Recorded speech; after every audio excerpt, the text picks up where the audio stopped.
Could you use a little morale booster amongst your team or staff? Have you thought about conducting a team building exercise? Well, before you do, listen to today's episode for all the do's and don'ts when planning a team building activity.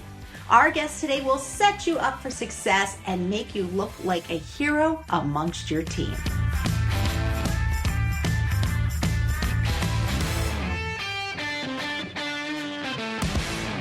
If you're joining us for the first time, welcome to the Fitness Business Podcast. We are the #1 fitness business podcast in the world. And did you know that we have over 400 shows in our catalog? Make sure you go to fitnessbusinesspodcast.com and you can listen to an array of shows and a variety of topics. Hey, where are my regulars? Are you out there? Well, I want to say thank you, thank you, thank you. Everybody here at the Fitness Business Podcast appreciates your loyalty and all of the reviews that you have posted on iTunes. They really do make a difference.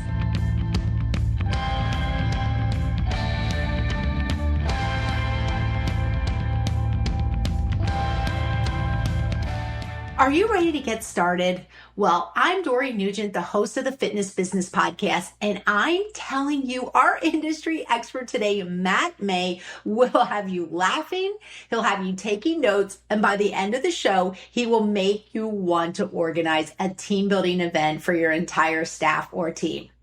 Matt is the founder of Premier Team Building, and he is well aware that team building isn't always everyone's favorite event. But he gives the best tips today on how to make it as fun and inclusive as possible.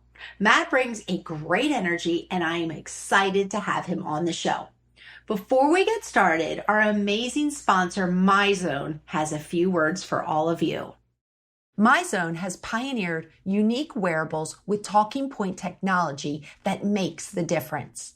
Reach more members of your community and keep them engaged for longer through motivation and gamification wherever they choose to work out. In the gym, at home, or outdoors, we're stronger together. Get in the zone at myzone.org. MyZone, millions of people love them. Check out their website to see what the hype is all about. www.myzone.org. Get your pen ready now for Keep Me's Fit Bizpiration. Matt, what are your 3 tips for the best team building experience possible? Well, in addition to what I've covered already, when's the best time to do it, and hiring professionals, of course, and customizing it, I would also say think outside of the box. There's a lot of things out there that you may not have thought of. So even if you don't have the specific idea, go to a professional and say, I kind of got this idea. Is there any way to do it? And with that, also, when you hire a professional, which we talked about earlier, find somebody who you click with. I would love it to be me. We are a boutique firm. We are not a huge corporate firm. With us, you are not going to reach out and talk to a salesperson and then go to a contract administrator and then go to a logistics person. And then by the time somebody shows up on site, you've been through 4 or 5, 6 people. You don't know who's who in the zoo anymore. We are a boutique firm. I am always available, maybe 1 step away, but you can get to me. It's only 1 degree of Matt May, not 6 degrees, like Kevin Bacon. All right. I think that was 2. My third one is, and I don't know if I'm allowed to say this, so stop me if I'm not, make it fun. I know I talked a lot about making it fun, but I'm totally going to age myself. Hopefully I'm not. There's a movie that I hope you know where the lead lady sings, in every job that must be done, there is an element of fun. You find the fun and snap, the job's a game. Thank you, Mary Poppins. She taught us something without even realizing it, at least as far as I'm concerned. And to that degree, thank you, Walt Disney, too. So those would be my 3 actions, but I am more than happy to discuss any of these. I love to talk about this. My mom will tell you it's just that I like to hear myself talk, but I'm very passionate about this. So contact me and let's make some magic. Coming next week to the Fitness Business Podcast, founder of Realize Your Brand, Lisa Haggis. Lisa brings the heat when it comes to messaging and branding your business or yourself.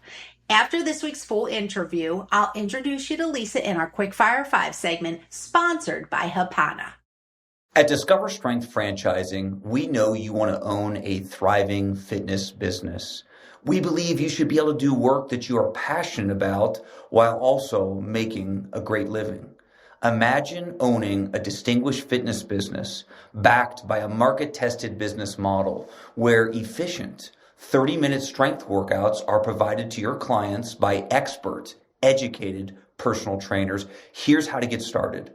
Head to discoverstrengthfranchise.com and fill out the contact form. Set up a pre-qualification call with our franchise team. Join us for a mutual discovery day. So head to discoverstrengthfranchise.com so you can start falling in love with your work again. Okay, everybody, let's get started with today's episode.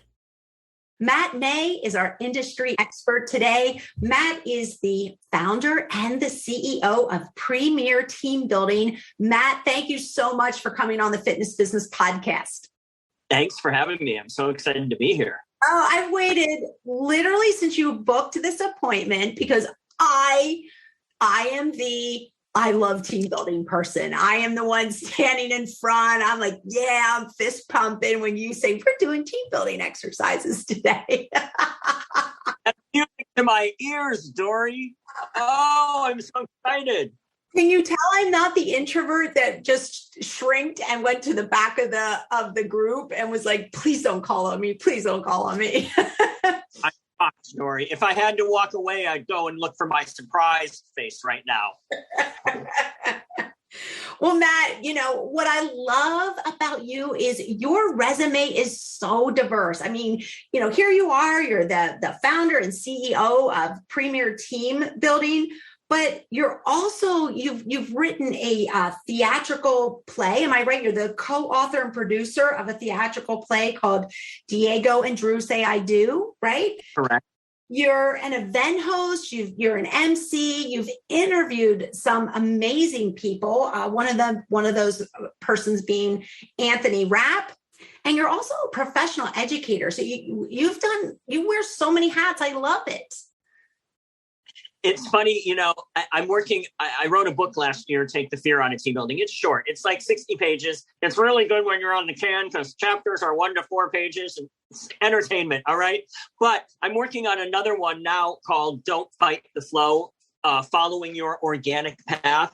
And the original conception has changed, and I'm interviewing other people and whatnot now. It's not just about me because I'm the only one, and my mother maybe, who wants to hear all about me all the time. But not really everything you just said. I had all those experiences because something came into my life that said, this is where you should go next. And I didn't realize it at the time, but now that I'm years old, it's like the perfect storm now of all those experiences from educator, hosting, MC, interviewing, theatrical, all comes together now for what I do now. And I didn't realize it, but it's kind of like all these things, the little pieces came together to totally support me in what I do now.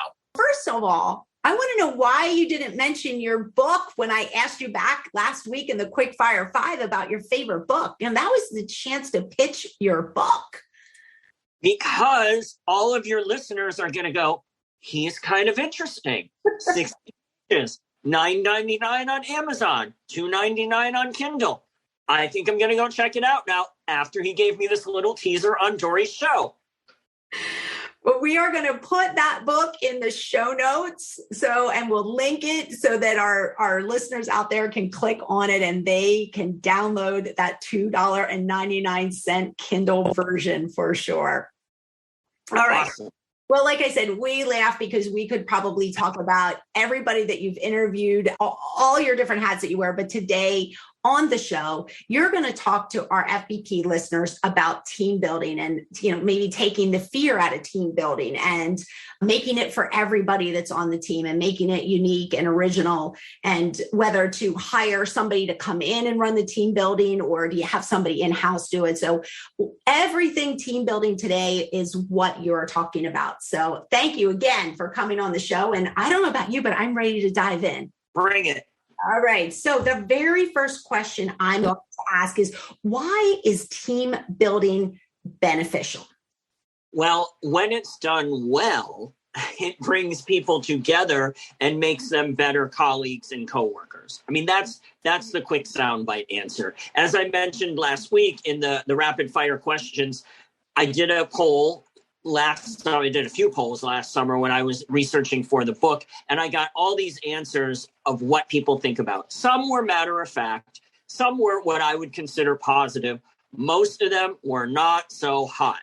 People have a negative connotation of team building. They think that it's trust falls. They think it's zip lining. They think it's paintball. They think it's whitewater rafting, or the dreaded sitting there listening to someone tell you, this is how you're a better team player.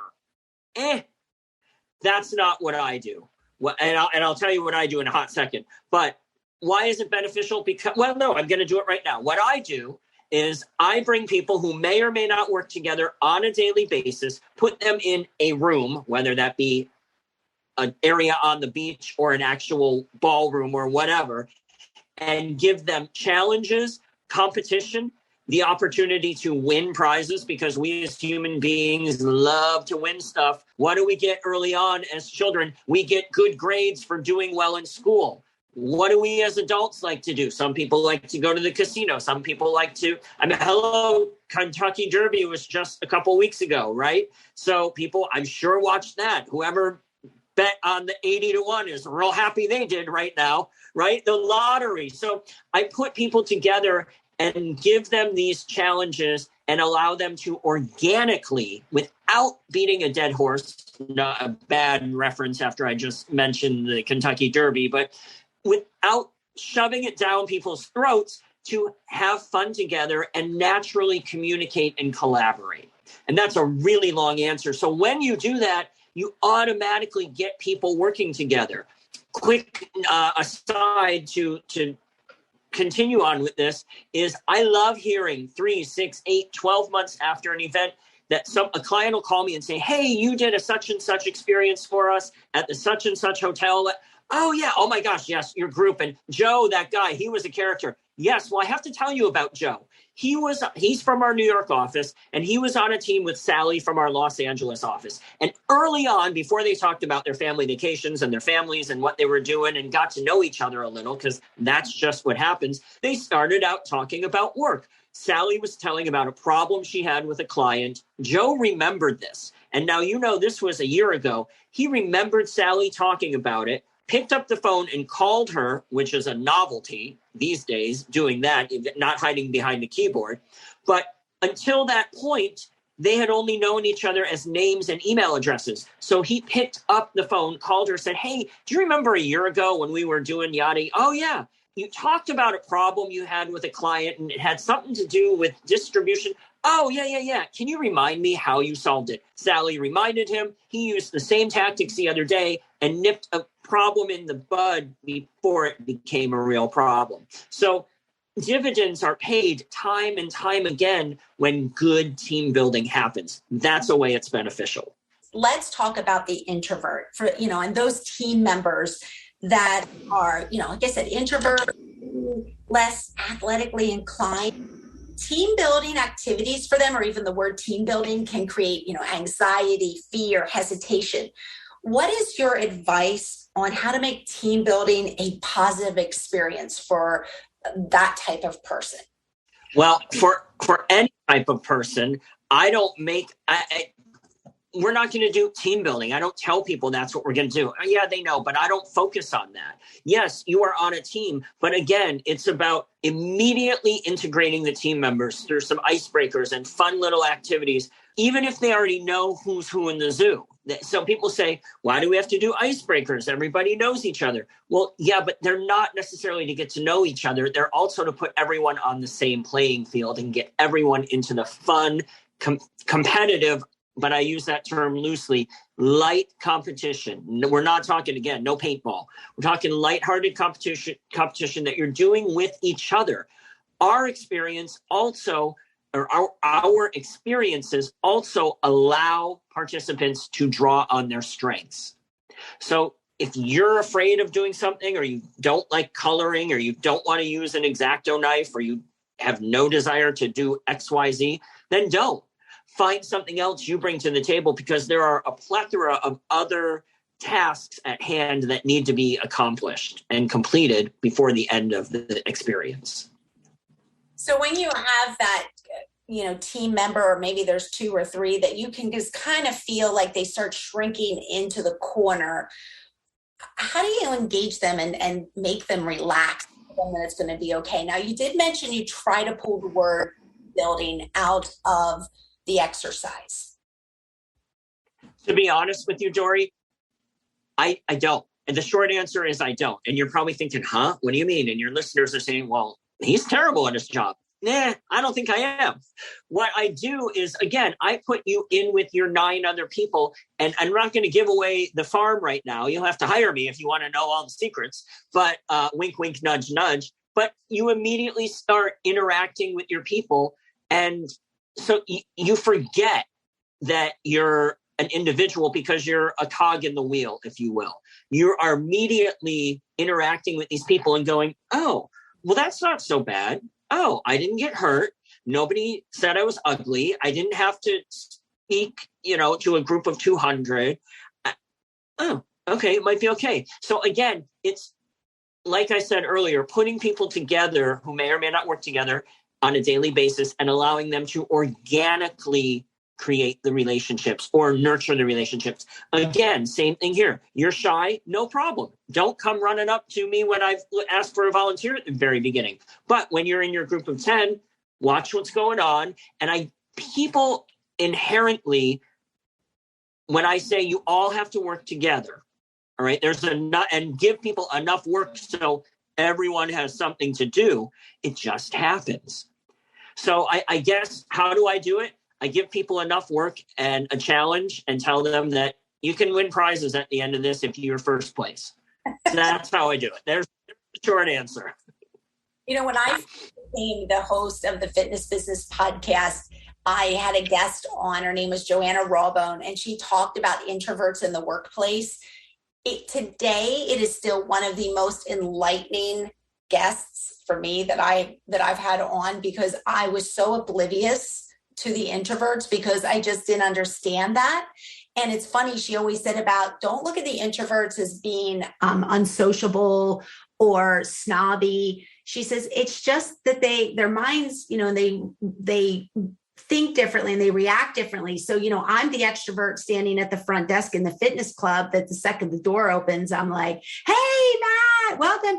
And she was like, that's the worst thing you can do to an introvert. So just something I wanted to share for all of our FBP listeners out there. If you want to learn more about the introverts, Joanna Rawbone, check out the episode. She was fantastic. She really opened my eyes. So now I'm like team introverts, They're usually just protecting themselves. Yes.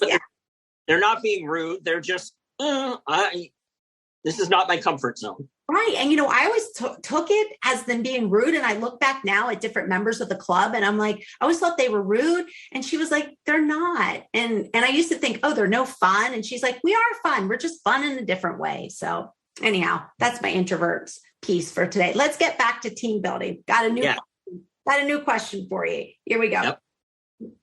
Give us your best advice or your professional opinion for all of our business owners out there and our department heads and our managers on when is the best time to bring on team building and team building activities. That is you could argue it either way. Generally, now I'm generalizing here, so don't shoot me, listeners, if you don't agree. But if you have a conference, or 3 days, or a multi-day meeting, or convention, whatever you want to call it, whatever the situation is, people oftentimes, even if it's just a 1 day, they want to end the day with something fun. So they say, oh, well, we'll do our team building at the end of the day. And there is nothing wrong with that. Don't get me wrong. It wraps things up, gets people feeling good. On the way to the airport, they're thinking, oh, we just built bikes for kids or wheelchairs for vets or whatever. And oh, look at my gold medal. Or, oh, I didn't get the gold medal. I was robbed, but still had a great time, right? It leaves people on a fun. You're not thinking about that Not that there's anything wrong with the CEO's address, but you're not thinking about that. You're thinking about having fun, right? What we used to. When we came back as children, we came back to the classroom after recess. What are we thinking about? The kickball game we just had, right? So wait, we got to do addition now? Oh, okay. Yes, you have to change your mind, but you know what I'm saying? Now, the flip side is, and this I'm finding is even more prevalent now coming out of COVID, where people don't know each other than through video calls. I have so many clients that they have a workforce now of, I'm not exaggerating, 50% or more that they'll say they've never met face to face. So what I say is, okay, let's do this. Let's do it in the morning, right? Kick it off right after breakfast, or do your keynote and then let's do it right before lunch. Why do you want to do it in the beginning? Because you have all these people that don't know each other in this situation. Say you have a sales conference from people all over the country that are coming together, and 500 people, 250 don't know each other. They've never met each other. Put them on a team right away, get them interacting, communicating, collaborating, having fun together. Oh my gosh, I can have some fun with somebody I don't know. Yes, you can. Do that. All right. They already then, when you break for lunch, know at least 9 other people who are on their team, assuming you have teams of 10. I always say, okay, winners, those beautiful gold medals that you got, wear them the rest of the day. You make sure you wear that to the cocktail reception tonight, whatever. It's then a conversation piece. You go into the cocktail reception, not going, now salespeople are probably a bad example because they're like you. Hey, what can I sell you? My name's Joe, right? They'll walk up and talk to a lamppost and try to sell something. But other demographic or job function of an industry, people may not be so outgoing and they need to, have something. Well, there you go. That gold medal gives them a, hey, I was on the winning team. Ooh, ooh. Even, and I'll tell you, Dory, I find that the introverts at that point, when they have bling, they're kind of like, their chest is a little bit puffed, a little more than it was in the morning, right? Now, you also get the people who were on second place and they come up, we were robbed. You cheated with that. We know you did, right? So again, people are talking about it from having fun how many hours earlier, whether it's 2 hours or 8 hours earlier. It's a conversation piece. It carries over and keeps the energy going. So yes, wrapping up your event, whether it's a 3-day, 1 day, whatever, is great to do team building, but consider doing it first, especially if you don't have, or if you do have people that don't know each other. Yeah, I see both sides to that, for sure. Absolutely agree with you 100%. That looks like it's 50-50. I get it at the beginning, and I also get it at the end. And you know what? Maybe you just do it both times, one in the beginning and one at the end. What do you think? I love it. And I want to jump on that another time, if I can do an insertion here. For those companies that are not investing, whether that be rent or buying or whatever, in real estate now and are keeping work from home, my hope is that they're going to bring all of their employees together for an all hands session once a quarter. Take the money you're saving, not just on the office, but on the coffee and all the office supplies and the paper. And yes, you're probably giving your people at home a stipend to cover that, but it's amazing how much money is spent in office buildings and offices that people are now saving. So my hope is that, great, use that money, bring everyone together and get them doing something face-to-face once a quarter. Good advice. I like that very much. All right. Here's a question I have for you, because I've personally been on both sides, right? When should professionals be hired as opposed to self-producing team building experiences? Which is best, or when do you choose the outside, that person coming in outside, or when you use somebody inside?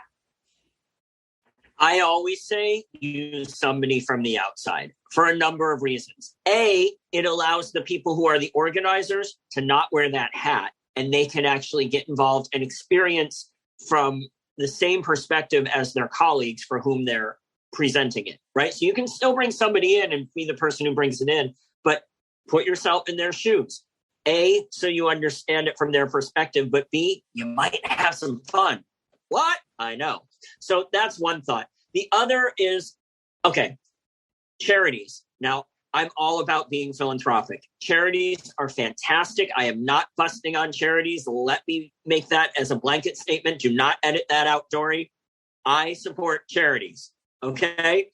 But charities know their job and what they are doing to help their underserved people, population, right? So I've had time and time again, clients will say, well, it was fun. No, it wasn't fun. It was worthwhile, I guess I would say. Okay, and I'm paraphrasing here. Well, why was it worthwhile? Well, because we gave back, but ... Okay, well, what's the rest of that sentence? They'll say it was an assembly line. Everybody went through, assembled 3 bags, put the food in. It was over in 15 minutes. There was no collaboration. People were not chatting. There was no communication. There was no competition. It wasn't fun. We just did an assembly line. And again, I'm generalizing. Charities don't necessarily know team building, and they shouldn't. That's not what they do. They should know how to serve their population. So that's one instance right there. Another one, I had a conversation a few years ago with a soon-to-be client who said, we're looking for something. This is what we're thinking, yada, yada, yada, yada. I said, oh, yeah, I spoke with so-and-so, your colleague, 6 months ago for your conference. That was 6 months ago. How did that go? Oh, it was okay.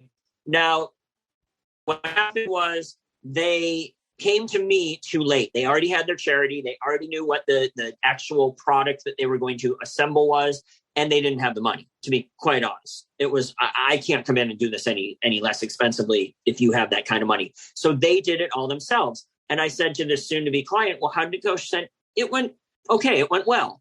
And I said, and she said, never again. And I said, why? And she said, it's so much work. It is. If it's done well, get people who know what they're doing. They're going to be able to come in and give you the really positive experience that you want. And yeah, well, that's it. So that's why I say hire professionals always for both of those reasons. Now, I'm going to take some of the advice that you just said in the question before, and that is, again, if you're saving money, if you're not backing your building and you're saving that money through office supplies and, paper supplies, things like that, take that money that you saved and invest in hiring an outside source to come in and do the team building. Absolutely. And here's another thought that just came to me, and I've said this before, is do you rewire your house when the electric is bad? Now, maybe one person does, and you may change a light switch. I'm not talking about that. I'm talking about a major rewiring job. If you're not proficient in electrician's work, you're gonna hire an electrician. Same way with a plumber, same way with construction, right? There are people who do this. This is what they do. They're professionals at that. You hire them to do it for you because it's not in your wheelhouse. So team building is the same thing. So Matt, because you're the industry expert, you're well-versed in team building and running team building exercises. How do you customize team building experiences rather than making it just one size fits all? That's a great question. There are a number of ways. One way is to bring in a product that you may sell as an industry. Maybe you sell dog food and dog supplies. So then great. How do you incorporate them into a team building program? Well, if you're building dog houses to be given to the Humane Society to help incentivize people to adopt dogs, okay, bring some of that in.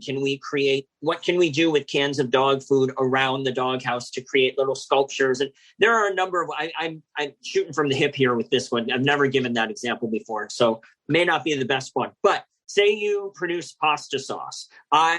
Years ago, when I was facilitating, I was assistant facilitating at this point, and I did a culinary program where I was the assistant facilitator, and they had to make homemade pasta sauce. Now, this was a company that made pasta sauce. Somebody, and I don't remember all the specifics, ran out, grabbed cans or jars of other pasta sauces. I will not use names or brands, but brought them back to try to sabotage teams and say, oh, this is theirs and this is ours.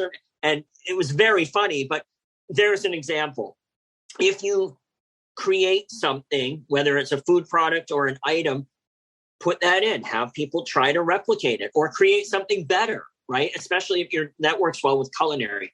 Game shows are a great way to customize because hopefully they're going to help retention with what has been said and delivered in a conference or speeches and whatnot. The challenge here, and I do want to throw this flag up, is customizing and throwing in company content is fantastic. However, going back to the last question, professional team building companies know that it can't be the be all end all. And I'll tell you why. I facilitated and hosted a game show a la Family Feud several years ago. And it was one of these, now Family Feud, there's not just one answer. We surveyed 100 people and asked them to name blah, blah, blah. There's multiple answers, usually at least 5 or 6. So that was the game show and I was hosting it and it was all company content. I did not produce it. So I was not there to say, oh, this is a bad idea. We need to throw some questions about geography and Gaga and the Oscars and whatever. So it was all company content and it felt like a long time. We were going back and forth between the two teams. Nobody could answer a question. I finally threw the question out and moved on. I told, a colleague of mine that story. And then he said, oh, ask so-and-so about the time. So I asked so-and-so. And he said he didn't remember all the details and he wasn't there, but he had heard about it. Literally, a company did the exact same thing and nobody could answer any questions. So after 15 minutes, the CEO stood up and said, this is over. Go home. We are done. So there you go. You throw in custom content about your company or whatever, but don't take it too far. Again, going back to hire professionals, they're going to say, okay, hold on. Let's slam on the brakes here. Slow down. Let's talk about this. And hopefully the client is going to say, when I tell those two stories, they usually say, okay, how much do you want? How much content can we give you? Cover the rest on your own. Okay, thank you. Matt, I absolutely love all of your ideas. You're just a wealth of information. And we just want all of our listeners to know out there that you are the founder and CEO of Premier Team Building. So you do this on a regular basis. You are the guy that you want to hire and have you come in and run the team building exercises. I like to think so. Matt, I'm so gracious that you came on, shared all of your information with our FBP family. Thank you so much.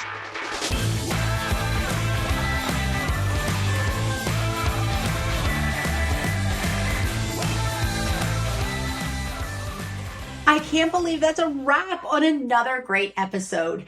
Thank you, Matt, for joining us today. I love your energy and passion for creating an environment that makes everyone feel comfortable about team building. Like Matt referenced in the show, he loves to talk. So he would be so happy to talk to you. If you have any additional questions for him, please head to our show notes for Matt's contact info and the contact info for his business. Head on over to www.fitnessbusinesspodcast.com. Now, in a few seconds, I'll introduce you to the founder of Realize Your Brand, Lisa Haggis, who will be joining me on the mic next week. Looking for a gym wipe that is gentle on fitness equipment, but tough on eliminating germs? Look no further. Vapor Fresh gym wipes are specifically designed to be safe on all gym equipment. And the fact that they are the only plant-based disinfectant wipe on the market makes them the top choice. Vapor Fresh wipes come in 2 convenient sizes. The smaller canister is perfect for home gyms and boutique studios, and the jumbo refill roll fits perfectly into the dispensers. Vapor Fresh wipes, 100% happiness guaranteed. Quickfire 5, sponsored by Hapana. Next week's guest has a pretty unique bucket list item. Let's hear what it is.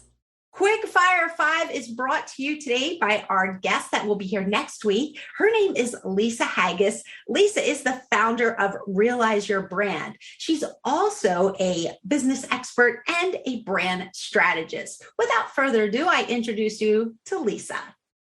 Hello. Thank you for having me, Dory. Absolutely. So glad that you're here with us on the Fitness Business Podcast. Let's get started with our 4 fun questions, and then you're going to get a chance to pitch your episode for next week. Our first question is, we'd love to hear, what is one item on your bucket list? Okay. I want to see as many waterfalls as possible and swim underneath them if it's safe to do so. All right. And from that, whose business brain would you like to pick?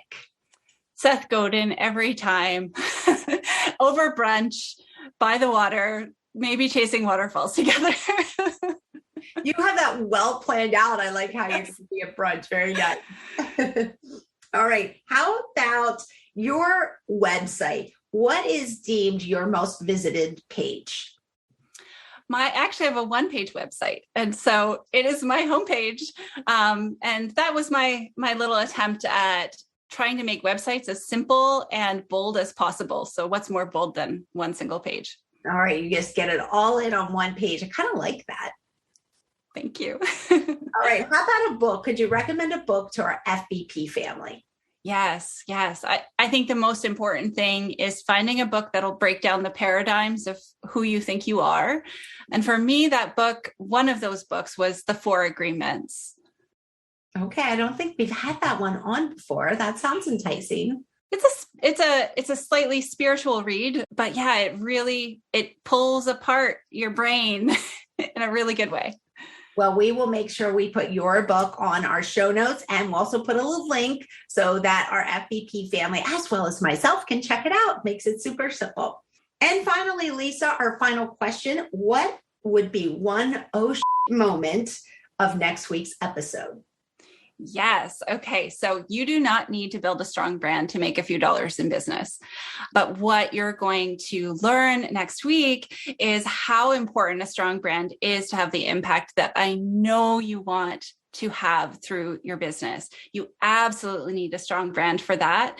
And you're going to see that a lot of the branding advice out there is incomplete and unhelpful and not setting you up for success. And so I'm going to give you actionable advice and some tough love to help you raise the bar for your brand so that you can have the impact you want for your clients and in the world.